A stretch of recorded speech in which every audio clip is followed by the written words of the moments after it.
Hai, perkenalkan nama saya Yan Pasaribu. Di sini saya akan memberikan cara atau tips agar dapat berbicara dengan baik di depan publik.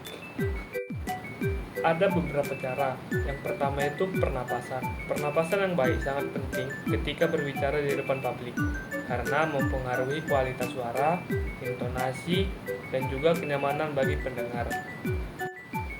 Ada latihan pernapasan yang dapat dilakukan agar kualitas suara yang baik. Yang pertama itu pernapasan perut atau yang lebih dikenal dengan pernapasan diafragma. Pernapasan ini dilakukan dengan menggerakkan otot diafragma yang memisahkan rongga dada dengan perut. Ini bertujuan agar dapat meredakan kecemasan atau rasa gugup ketika seseorang berbicara di depan publik. Caranya, letakkan satu tangan Anda di bagian dada dan satu lagi di bagian perut. Kemudian, tarik napas perlahan-lahan selama 7 detik. Lalu, tahan napas selama 4 detik. Kemudian, hembuskan napas selama 8 detik secara perlahan.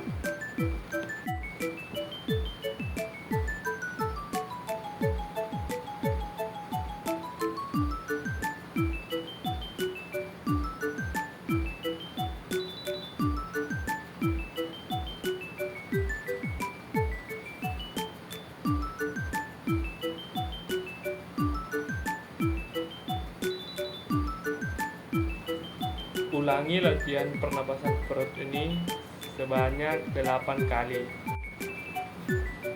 Kemudian ada artikulasi. Ini bertujuan agar dapat mengucap kata dengan benar dan jelas sehingga orang dapat mengerti kata-kata yang kita ucapkan. Agar artikulasi lancar, ada latihan yang dapat dilakukan. Yang pertama itu latih pengucapan huruf vokal dan konsonan dengan jelas. Latih pengucapan huruf vokal A, I, U, E, O. Ulangi, A, I, U, E, O.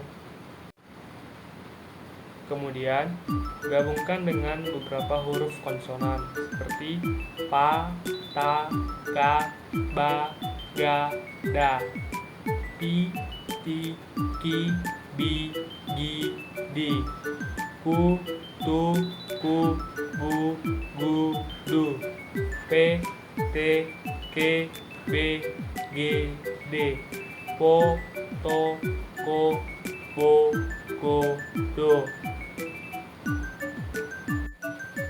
Kemudian ada yang namanya tongue twister. Ini bertujuan untuk melatih kelancaran berbicara dan juga melatih otot-otot mulut dan juga lidah. Contohnya, keledai makan kedelai di kedai. Keledai makan kedelai di kedai. Kakak tua kakak kakekku kenal kakak tua kakak kakekmu. Kakak tua kakak kakekku kenal kakak tua kakak kakekmu. Kutuku butuh tubuhku, tapi tubuhku tak butuh kutuku. Kutuku butuh tubuhku, tapi tubuhku tak butuh kutuku.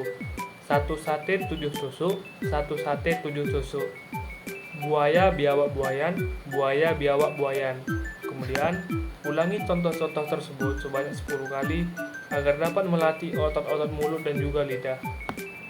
Agar artikulasi lancar, kita juga dapat berlatih berbicara di depan cermin. Ini bertujuan untuk membantu kita mengekspresikan wajah dan juga bahasa tubuh, dan untuk melihat kesalahan saat sedang berbicara, dan juga dapat melatih kontak mata kita dengan audiens. Ketika berbicara di depan cermin, usahakan kita merekamnya agar kita dapat melihat kekuatan dan kelemahan dalam gaya bicara kita. Contohnya sebagai berikut.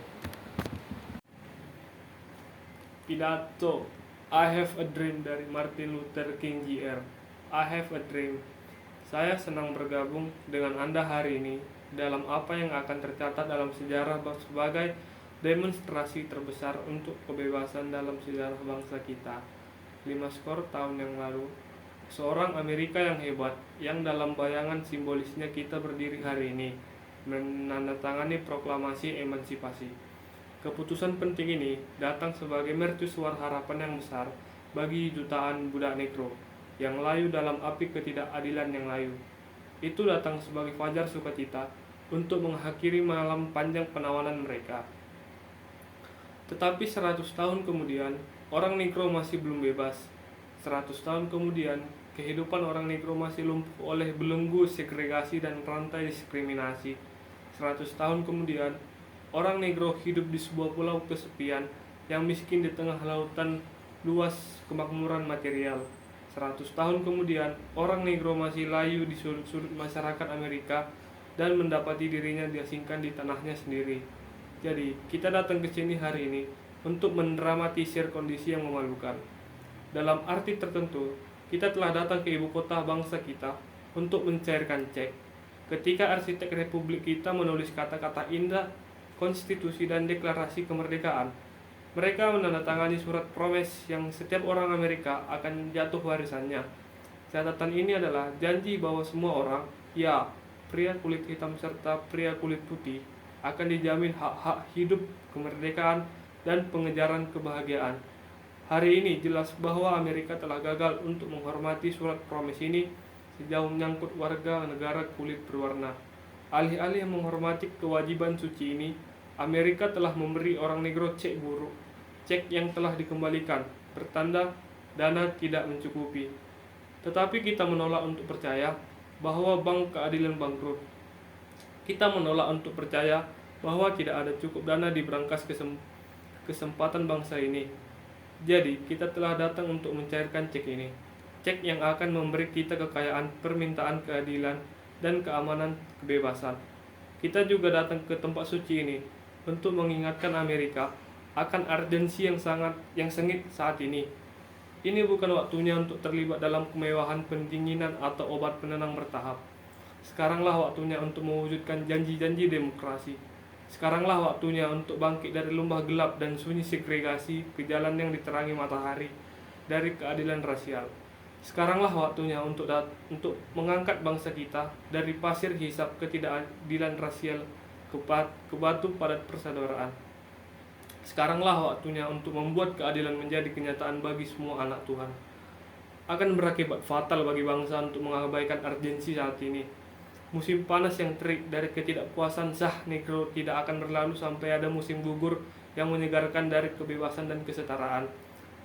1963 bukanlah akhir, tetapi permulaan. Mereka yang berharap bahwa orang Negro perlu melampiaskan kemarahan dan kemudian akan puas, akan mengalami kejutan kasar jika bangsa ini kembali ke bisnis seperti biasa. Tidak akan ada istirahat atau ketenangan di Amerika sampai orang Negro diberikan hak kewarganegaraan mereka. Badai pemberontakan akan terus mengguncang fondasi bangsa kita sampai hari cerah keadilan muncul.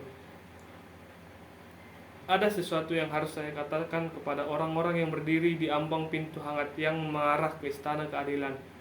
Dalam proses mendapatkan tempat yang selayaknya, kita tidak boleh bersalah atas tindakan yang salah. Janganlah kita berusaha memuaskan dahaga kebebasan kita dengan meminum dari cangkir kepahitan dan kebencian. Kita harus selalu melakukan perjuangan kita di dataran tinggi martabat dan disiplin. Kita tidak boleh membiarkan protes kreatif kita merosot seperti kekerasan fisik.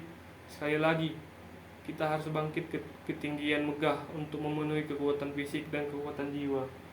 Militansi baru yang luar biasa yang telah melanda komunitas Negro tidak boleh membuat kita tidak mempercayai semua orang kulit putih, karena banyak saudara kulit putih kita, seperti yang dibuktikan oleh kehadiran mereka di sini hari ini, telah menyadari bahwa nasib mereka tidak terikat dengan nasib kita. Mereka telah menyadari bahwa kebebasan mereka terikat, tak terpisahkan dengan kebebasan kita. Kita tidak bisa berjalan sendirian. Dan ketika kita berjalan, kita harus berjanji bahwa kita akan selalu berbaris ke depan. Kita tidak bisa berbalik. Ada orang-orang yang bertanya kepada para penganut hak-hak sipil, kapan Anda puas? Kita tidak akan pernah puas selama orang Negro menjadi korban horor polisi yang tak terkatakan. Kita tidak akan pernah puas selama tubuh kita yang lelah karena perjalanan yang berat tidak bisa mendapatkan penginapan di motel jalan raya dan hotel-hotel kota. Kita tidak akan pernah puas selama mobilitas dasar orang Negro adalah dari ghetto yang lebih kecil yang lebih besar.